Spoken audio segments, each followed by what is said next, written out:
Hi friend, good morning. Welcome back to my channel. मेरे channel में आप सभी का बहुत बहुत स्वागत है। कैसे हैं आप सब लोग? तो इस टाइम हम और तेजस कर रहे हैं नाश्ता। साग है और रवा का हलवा तेजस खा रहा है। आज हमने नाश्ते में तेजस के लिए बनाया है रवा का हलवा। इनके पापा भी खा गए और हमें साग है नमकीन के साथ चाय अच्छी लगती है, तो हमने मठरी ले ली और इनको चाहिए हलवा। आप लोग भी आइए, मठरी खाइए, चाय भेजिए, कैसे कैसे अच्छा लगता है। तो आज आपके साथ जो रेसिपी शेयर करी है करेंगे, तो वो अगर आपको मेरी रेसिपी अच्छी लगे तो बताना ज़रूर कि आपको ये रेसिपी कैसी लगी, मैंने कैसा बनाया। याद रखिएगा, बताना ज़रूर, क्योंकि सिंपल सी चीज़ बहुत अच्छी लगती है देखने में। जब भी कोई सिंपल चीज़ होती है कोई खाता है और कोई चीज़ देखने में इतनी अच्छी नहीं लगे, लेकिन उसका टेस्ट इतना अच्छा आता है, इतना अच्छा कि लोगों को बहुत पसंद आता है। आप बताना ज़रूर कि आपको मेरी रेसिपी कैसी लगी। तो फ्रेंड्स देखिए, नाश्ता वगैरह हो चुका है। नाश्ता करने के बाद मैं बैठ गई हूँ सब्ज़ी काटने के लिए। जो ये सब्ज़ी शाम को लेके आए थे, ऐसे ही मैंने फ्रिज में रख दी थी और उसके बाद मैंने देखा कि क्या क्या सब्ज़ी है। तो उसमें खीरा है, हरी धनिया है और तोरई है। तो तोरई सबसे पहले ख़राब होती है और सब्ज़ियाँ जैसे बैगन वगैरह हैं वो इतनी जल्दी ख़राब नहीं होते हैं। तो इसीलिए मैं सबसे पहले तोरई को साफ़ करके काट लूँगी। तो इनको छील के अच्छे से काटना है। और मुझे वो जैसे चाकू से ऊपर का थोड़ा सा छिलका हटाया जाता है, वो तोरई की सब्ज़ी बिल्कुल नहीं अच्छी लगती और मुझे यही अच्छी लगती है। इसी तरीके से छीली हुई सब्ज़ी ही मुझे अच्छी लगती है। तो बस तोरई को छील के तैयार कर लेते हैं और सब्ज़ी बनाएंगे। तो हमारे यहाँ तोरई की सब्ज़ी मुझे तो है ही पसंद, मेरे बेटे को भी बहुत पसंद है। तो इसीलिए हम दोनों की फरमाइश पर आई है आज तोरई। तो मैंने इनसे बोला कि एक दिन तोरई और लौकी ये सब्ज़ी लेके आया करो, तो हमें अच्छी लगती हैं। तो ये लेके आए और बोले कि अच्छी लगती है तो लाएंगे ज़रूर। तो मैंने केवल सिंपल सी तोरई की सब्ज़ी बनाने जा रही हूँ, क्योंकि मंगलवार के दिन हमारे यहाँ लहसुन प्याज नहीं खाया जाता है। तो इसीलिए मैंने सारी तोरई को छील के कर लिया है तैयार। और इन सबको छीलने के बाद अच्छे से कट कर लूँगी और आपको दिखाऊंगी कि सिंपल सी तोरई की सब्ज़ी कैसे बनती है। और साथ में हम काट ले रहे हैं खीरा। तो खीरा को क्या है कि खाना के साथ हो जाएगा। तो सारे काम जब करते हैं तो हम लगातार कर लेते हैं। जो छिलके वाले काम होते हैं उनको सबको करके रख देते हैं। जैसे मटर है, मटर भी हम छील के ही रख लेते हैं। तो मेरी मटर रखी है छिली हुई और खीरा को भी मैंने काट लिया। अब रही तोरई की बारी, तो तोरई को भी काट के रख लेंगे और बस जब सब्ज़ी बनाएंगे तो तुरंत की तुरंत सब्ज़ी बनाते जाएंगे। और मेरी तेजस से बातें हो रही हैं। तेजस मेरा सामने ही शैतानी कर रहा है। तो उसका एग्ज़ाम नहीं था और ऐसे ही खेल रहा है। तो बस उसके भी खेलने का पड़ा है तो मैं भी सब्ज़ी काटे ले रही हूँ तोरई की। तो मेरा ही सुबह का टाइम है। हम लोग नाश्ता कर चुके हैं, नाश्ता करने के बाद का टाइम है ये। क्योंकि इस टाइम क्या होता है, ये थोड़ा आते हैं टाइम से और तब तक मेरा खाना बन जाता है। और आप लोग तो जानते ही हैं, तोरई की सब्ज़ी तो ज़रा सी देर में बन जाती है। मुश्किल में 15 मिनट में तोरई और भिंडी की सब्ज़ी बनती है। बहुत जल्दी सब्ज़ी बनने वाली है। इनका ये भी नहीं है कि ये गलेंगी नहीं। तोरई और भिंडी ऐसी सब्ज़ी हैं कि चाहे कैसी भी ले लो, मोटी पतली, बस पकी ना हो भिंडी, तो भिंडी भी बहुत जल्दी बन जाती है। नहीं तो तोरई तो बहुत ही जल्दी बनती है। तो फ्रेंड्स ये देखिए, तोरई की सब्ज़ी मेरी कट चुकी है। इसके बाद मैंने जलाया गैस और चढ़ा दी कढ़ाई। तो हम सब्ज़ी ज़्यादातर सब्ज़ी लोहे की कढ़ाई में ही बनाते हैं। तो देख लिए मैंने तेल डाल दिया और इतना तेल भी तोरई की सब्ज़ी में बहुत ज़्यादा हो गया है और मैंने ध्यान नहीं दिया। क्योंकि तोरई की सब्ज़ी में क्या होता है कि तोरई देखने में तो ज़्यादा लगती है, लेकिन बनने के बाद वो थोड़ी रह जाती है। तो मैंने तोरई को धुल के रख लिया और उसमें तेल में डाल दिया जीरा और हींग। अब जाएगा हल्दी पाउडर। तो हल्दी पाउडर डालने के बाद इसमें जाएगी तोरई।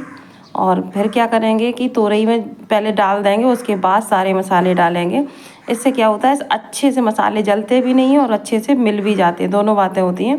और मेरी गैस ज़्यादा गर्म हो चुकी थी, तो इसलिए मैंने वो गैस को स्लो कर लिया है, बंद ही कर दिया था। फिर उसके बाद मैंने दोबारा से जलाई है गैस।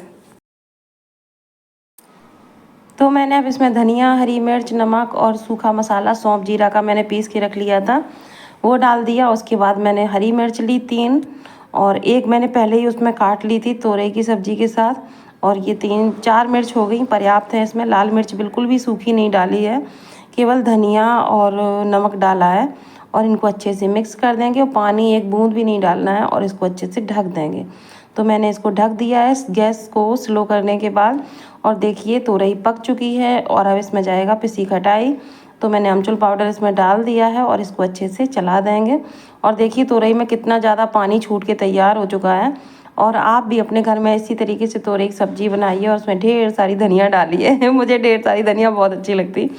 मैं कभी कभी तो मेरी इसके पीछे डांट भी पड़ती है कि तुम धनिया बहुत डालती हो सब्जी में, तो इसीलिए मैंने थोड़ी ऊपर डाल दी चूल्हे पर ही कि अच्छे से वो मिक्स हो जाए, इन्हें पता भी ना चले। और मुझे धनिया का स्वाद बहुत अच्छा लगता है। और फ्रेंड आप अपने घर में कभी भी ट्राई करना कि तोरई की सब्जी के साथ चावल कैसे लगते हैं। हम जब भी तोरई की सब्जी बनाते हैं तो चावल ज़रूर बनाते हैं अपने घर में। तो देखिए मैंने तोरई की सब्जी को ट्रांसफ़र कर लिया है कटोरे में। आधा किलो तोरई एक छोटे से कटोरे में ही आ गई, और वो भी भरा नहीं है, आधा है, क्योंकि मेरे तेजस को बहुत पसंद है और हमें भी बहुत अच्छी लगती है। तो देखिए मैंने इसको कर लिया है ट्रांसफ़र कटोरे में, और बहुत ही अच्छी एकदम चिकनी चिकनी सब्ज़ी बनी है। तो कढ़ाई को किया साइड में। आप गैस पर चढ़ाएंगे कुकर, थोड़े से चावल बनाएंगे, उसके बाद रोटी बनाएंगे। तो मैंने चावल को धुल के रख लिया था। तो 1 गिलास चावल है, उसमें 2 गिलास पानी के अंदाज से डाल देते हैं और ढक्कन कर दिया है बंद। चावल बन चुके हैं। इसके बाद आ गई रोटी का टाइम। तो अब बनाने जा रहे हैं हम रोटी। तो फ्रेंड्स ये देखिए आ गया, मैंने रोटी का टाइम बना आ गया है, रोटी बनाने जा रही हूँ। तो रोटी बनाने के लिए मैंने आटा को लगा के रख लिया था और तवा चिमटा सारा सब कुछ रख लिया है पास में। तो फटाफट से तेजस की अपने दोनों के लिए और इनके लिए सबके लिए रोटियां बना लूँगी। फिर उसके बाद मैं करूँगी और काम, जैसे घर की क्लीनिंग वगैरह है, थोड़ा सा रह गया है काम, तो वो सब काम करूँगी। तो सबसे पहले तो खाना बना लेते हैं, उसके बाद ही मिलते हैं आप लोगों से, क्योंकि क्या शेड्यूल कब सेट हो जाए कोई भी पता नहीं चलता। तो मुझे यार थोड़ा सिलाई का काम करना है, मशीन भी रखनी है, तो करूँगी वो काम और उसके बाद फिर देखते हैं क्या करना है। तो सबसे पहले रोटियां, तो मैं इसी तरीके से रोटियों को सेंकती हूँ। कोई कोई क्या करता है कि 2 रोटियां 3 रोटियां तवे पर एक साथ डाल लेता है, तो मुझे वो उस तरीके से रोटी सेंकना नहीं अच्छा लगता। मैंने अपनी एक भाभी है उन्हीं से इस तरीके से रोटी सेंकना सीखा था। मुझे इसी तरीके से तब से आदत पड़ गई सेंकने की। पहले क्या था कि चूल्हे पर बनाते थे गांव में रोटी, फिर गांव में भी गैस थी लेकिन रोटी चूल्हे पर ही बनती थी, पापा को पसंद आती थी इसीलिए। और मायके में भी चूल्हे पर ही ज़्यादा बनती थी। फिर अब जब से बाज़ार का सब ईंधन मोल का ख़रीदारी करके आने लगा, पैसों से आने लगा। पहले क्या था घर पर होते थे, गाय भैंस रहती थी, गोबर कंडे सब चीज़ होती थी। और उसके बाद क्या हुआ कि अब हर चीज़ मोल की है। हमारे यहाँ पैसे दे के जो चीज़ खरीदी जाती है तो उसे मोल बोलते हैं, मोल दे के खरीदना। तो हर चीज़ मोल की है, तो जब फिर ये लगता है कि पैसे दे के करनी है तो गैस ही कर लो। तो हमारे मायके में तो बिल्कुल भी चूल्हा नहीं जलता है, हम तब भी जला लेते हैं, आप लोग देखते हैं क्योंकि हमारे पास लकड़ी और कंडे हैं तो जल जाता है चूल्हा।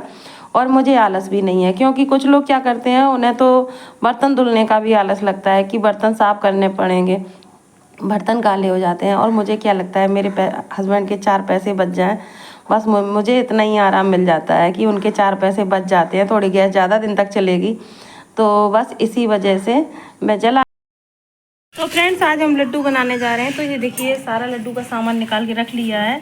मखाना, किशमिश, काजू और सूजी और गोंद, और ये रहा घी मैंने कढ़ाई में डाल दिया। ये घी का डिब्बा भी रखा है, देसी घी। और ये बनने जा रही हैं साखें, तो उसके लिए मैदा छान रही है नीतू, तो मैदा तैयार कर रही हैं। और मैंने चूल्हा को जला दिया है, सारे सामान भून के तैयार कर लेंगे। तो सबसे पहले गोंद को भून लेते हैं। तो फ्रेंड्स ये देखिए हम आटा को भून के तैयार कर रहे हैं लड्डू के लिए, तो इसको भून लेंगे। और ये देखिए मैंने सूजी को भून के रख लिया है, रवा को, और ये हमने गोंद भून ली है, और मखाना, और ये रहा काजू। तो इन सबको मैंने भून के रख लिया है। तो आपको इन्हें पीस कर दिखाएंगे, तैयार करेंगे तब कि मैंने इसे कैसे बनाया है। तो फ्रेंड्स ये देखिए मठरी बनने के लिए आटा गूंद के रख गया है, लोई भी बन गई है। और उसके बाद ये रही साखें कटी हुई, और ये रहे सेंकने जा रहे हैं। तो कढ़ाई में घी डाल दिया है और उसमें डाल दी हैं साखें। मठरी भी बोलती हैं, साखें बोलते हैं हमारे यहाँ। तो हमारी जो भाषा है उसमें हम लोग सब इन्हें साखें बोलते हैं। तो इनको सेंक के नमकीन को तैयार कर लेंगे। तो ये देखिए सिक्कर हो चुकी हैं तैयार। किसे किसे ये नमकीन पसंद आता है तो बताइएगा ज़रूर। और उसके बाद मैं चीनी पीसने जा रही हूँ लड्डू के लिए। तो ये रही चीनी, ये मैंने पीस के कर ली है तैयार। इसके बाद गोंद को पीसूंगी, मखाने पीसूंगी। तो इसके बाद मैंने ये देखिए काजू डाल दिए हैं मिक्सर के जार में, तो काजू भी अच्छे से पिस चुके हैं। और उसके बाद अब पीसने जा रहे हैं गोंद। तो मैंने गोंद को डाल दिया है, गोंद भी अच्छे से पिस जाएगी, फिर उस आगे की प्रोसेस आपको दिखाएंगे। तो फ्रेंड्स ये देखिए लड्डू बन करके तैयार हो गए हैं। कितने बड़े बड़े हम लोगों ने लड्डू बनाए थे, लेकिन फ्रेंड्स आप लोगों के बस साथ उसकी वीडियो शेयर नहीं कर पाए क्योंकि मेरे मोबाइल में बैटरी ख़त्म हो गई थी। तो ये उस लड्डू का बेस है और इसमें सारे मसाले मैंने डाल दिए थे, जो कुछ हैं सारे मसाले पीस के डाले हैं, तो इसीलिए ये लड्डू ऐसा लग रहा है। और मैंने इतने बड़े लड्डू नहीं बनाए हैं, छोटे छोटे बनाए थे। तो ये तो सारा मटेरियल बाद में बचा था, तो इसका बड़ा सा लड्डू बना लिया था। और अगर आपको ये रेसिपी अच्छी लगी हो फ्रेंड्स, क्या करें रेसिपी पूरी शेयर नहीं कर पाए लड्डू बनाने तक की, लेकिन मैंने आपको बताया उसी तरीके से आप भी अपने घर में लड्डू बनाइए। तो फ्रेंड्स मिलते हैं आप लोगों से नेक्स्ट ब्लॉग में, तब तक के लिए बाय।